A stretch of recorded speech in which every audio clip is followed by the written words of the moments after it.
19 days since you guys have played at home. How long does it seem?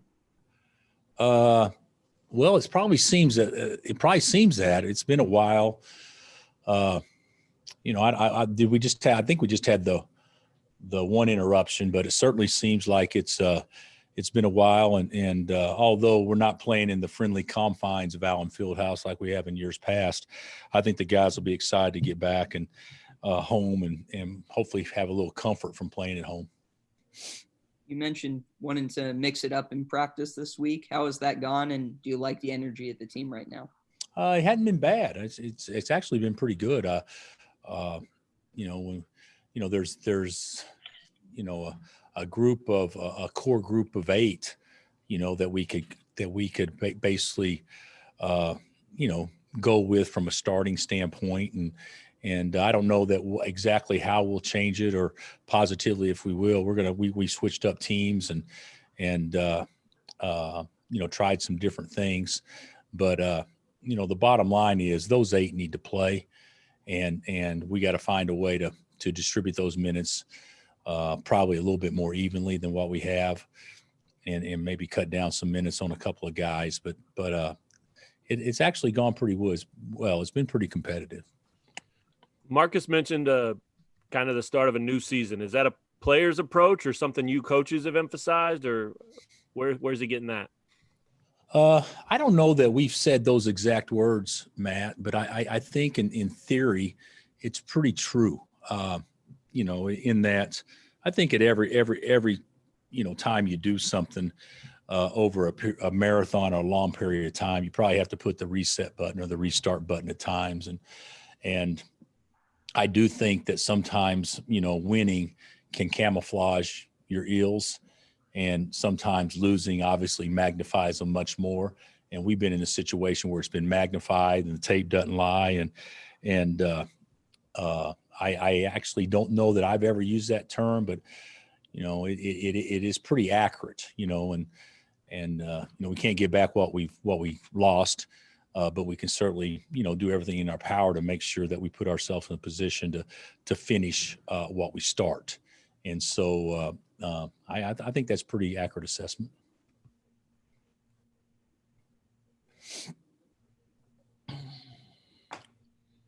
Hey, Bill, when you make some of those changes and mix some things up, does your brain go kind of offense first, or does it go more towards defense? Probably more towards defense right now. And if we're going to mix it up, it has to go towards defense, because the guys that we'd be mixing up with would be defenders much more than offensive guys, coming off the bench. So I think that's the way that my mind will go if we do that. Now, with that being said, I'd like to see everybody, pay attention to detail and guard better in transition and in half court defense. But I do think that there's a chance that some things have to be rattled in order to maybe get everyone's attention.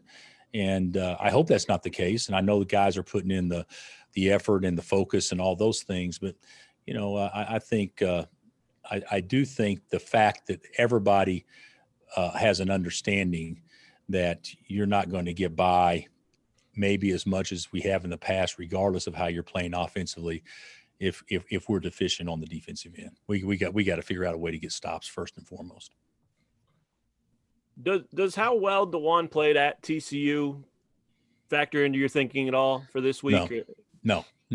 What I'd like to factor into, Matt, is what's best for our team over time. I've never been a guy, well, let's start this guy this game and start somebody else this game because of matchups.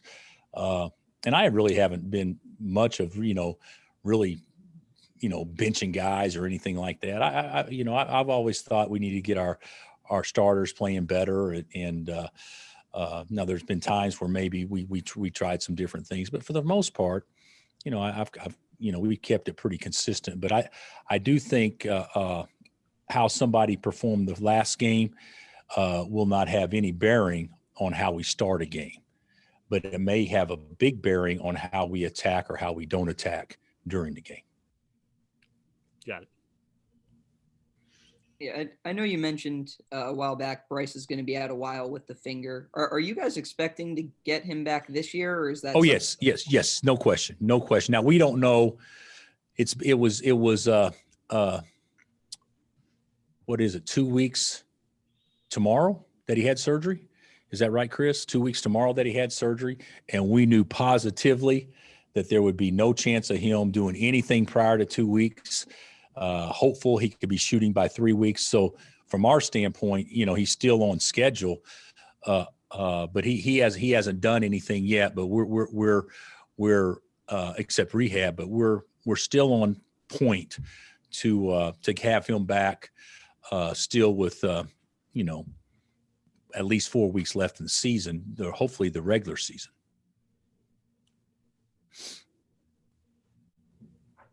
I guess it would be closer to 3 weeks probably, but during the regular season, just depending on how many games are canceled between now and then and how long the season is extended. But the way it's scheduled now, I think the season is over the very end of February, if I'm not mistaken, February 27th. So we hope to have him back at least a couple of weeks prior to then.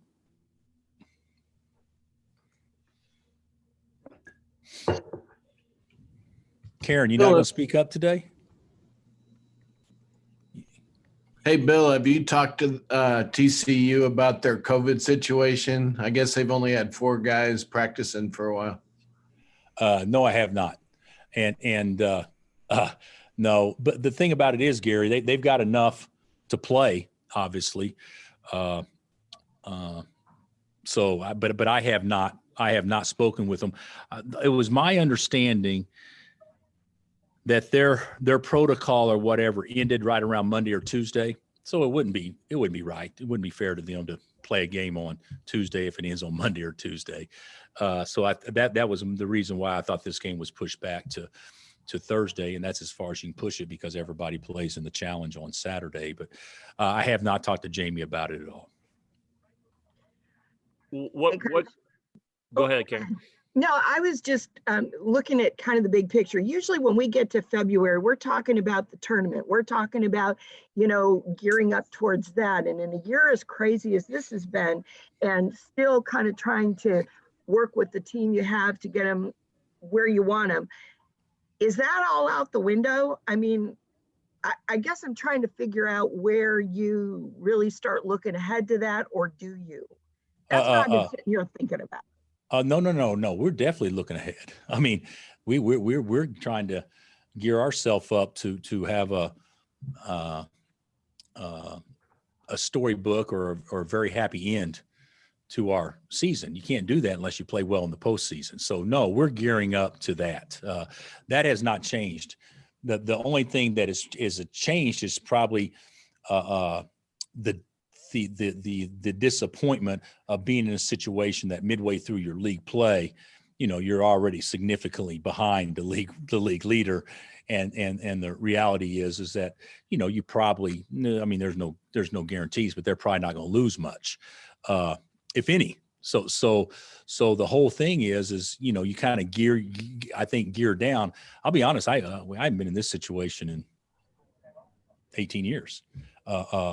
I guess 2 years ago we were in a situation. I think we end up finishing kind of falling apart late, and we finished 12-6. But I mean, that's the least we've done at any point in time. And so you're 4-4 now, and 12-6 looks pretty good. If you can get to that, and we know that wasn't near good enough 2 years ago. So, but it's the same thing. You look across America. And it could be any blue blood, it could be any school at all. Everybody has gone through this where you go through some grind dog type days when you're probably in a situation where you have moved the focus past the immediate to how do we prepare for the next big thing, and the next big thing is the postseason. You want to compete in your league, you want to do as well as you can in your league, but you're probably playing for seeding. If teams are fortunate, and we're fortunate enough to get in, we're probably playing for seeding much more than what we played for in years past, because in years past we've controlled our own destiny. Now you don't control your own destiny. You'd have to have a lot of things fall perfect. So are you coaching different then? What's that? Are you coaching different then because of that? I don't know. I think I'm coaching different, Karen, in large part because of the crazy year this has been, and the isolation and the no energy.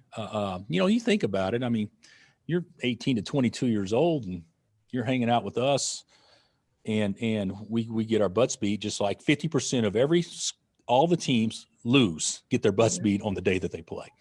And so all across America, 50%. And, the reward for our guys is not to go back to the dorm and hang out or get their mind off. No, the reward for the guys is go hang out with the same guys that you just got your butt beat with, eat in the room, socially distance within your own teammates in your room, play video games, and get it all started at Groundhog's Day the next day. So that's a little bit different. So you're coaching and I don't care how you feel. I don't know that that's the way that you do it as much this year, because I don't think the guys have a release, so to speak. And I mean, it used to be you go to a movie, you could go out to dinner. I mean, if our guys had a team meeting, they'd have to do it wearing face masks and be 6 feet apart from each other, let alone going out to a wing place and, eating 1,000 wings and hanging out, so it's just a little different. So the coaching, I mean, I don't think from a tactical standpoint is different, but maybe your approach in not coming down too hard, I think is a little bit different this year than what it has been in years past. In the years past, you don't care. You don't care. If you upset somebody, you make somebody mad, who cares? They're going to come back and fight the next day, and everybody's got a fresh attitude and that kind of stuff. This year, it's a little bit different. It's a little bit different. And that prepares you for that bubble situation with the postseason. That's going to be different too. Well, every team in America is going through it, but the teams that are fortunate enough to play in the tournament, the bubble situation. I talked to a reporter today.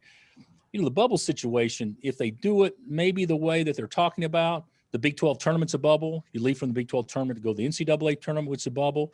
I mean, there's potentially a month that guys could be tied up in their party of 34. 30 until the season's over, but after that, you get 4 administrators that can go, or an extra manager. I mean, that's it. And so it's going to take, teams will still be so geeked up to play, and if we're fortunate enough to be there, we'll be so geeked up to play. But it's different. The experience that we're providing our athletes is totally different than any experience that we've ever tried to do in the past. So now, knowing you, just my last question: you've always hated to lose. I mean, that just was a word that you just didn't like. So in this situation, with all that you've just said, have you been losing any sleep, or because of the circumstances, is this just a little bit out of a control where you can really lose sleep over stuff like this? Well, first of all, I don't think how we played is out of control. I think the things that we can't control are out of our control, obviously. But how we played, we still prepare a certain way. We still scout a certain way. There's so many things that go into it that does not, the reality of what's going on outside of basketball does not impact what should happen inside of basketball. So yeah, it's ridiculous. I mean, it stinks. It's no fun. But I also see opportunity. I see an opportunity to really do something now when we should have everybody right where we want them. I see an opportunity to be our best moving forward when we know we haven't done that yet. I still think our best is good enough to beat a lot of folks. I see a lot of opportunity that will test the gifts of our players and the gifts of the coaches to see how we can kind of rally somebody, because, like life, I mean, anybody can do it if it's going good. I mean, it doesn't take any courage or anything like that to be great whenever everything else is really good in your life. And now that we got some obstacles within our control and out of our control, now we can kind of find out just how competitive and how good we are. So I see it as a good opportunity. Bill, have you guys scrimmaged more this week? No. At pra- No. Now, when you say scrimmage, are you talking about like a real scrimmage? Have we gone 5-on-5 live and all that stuff? Absolutely, and probably gone a little longer. But as far as having officials come in or anything like that, no, we have not. You guys are 6-1 when David McCormick scores in double figures. Do you see him as an X factor to the team, and who else do you think needs to step up to make the storybook ending? I don't see any of our players that are playing the lion's share of the minutes X factors. I see them as guys for us to be good. They gotta play.